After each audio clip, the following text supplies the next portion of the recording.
عايش في دهب وبصطاد صياد ودحنا هنا في لاجونة راس قلوم. أحلى مكان الواحد يجي له ويتعنى له من آخر الدنيا، وله 3 طرق تؤدي إلى الوصول إليه، عن طريق بلو هول وعن طريق نويبع وعن طريق وادي الرساسة.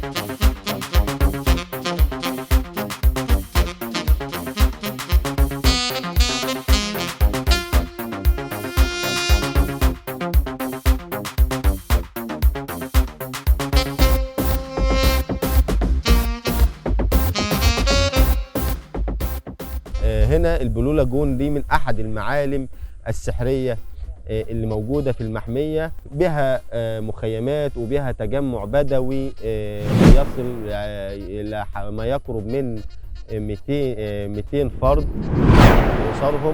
الميزه ان هنا ان الناس اللي هنا ما بتطلعش بره، فبتعتمد في حياتها على الحياه الطبيعيه، الصيد الطبيعي، ان هم بيصطادوا، عشان محميه ابو جلوم دي عباره عن محميه اداره موارد، فبالتالي ان هم بيصطادوا بالطريقه التقليديه اللي ياكلوا بيها، بس ان هم بياكلوا وبيعتمدوا في الشرب بتاعهم على بير اسمه بير العقده، يبعد عن المنطقه اللي احنا بنصور فيها دي 7 كيلومتر في الجبل.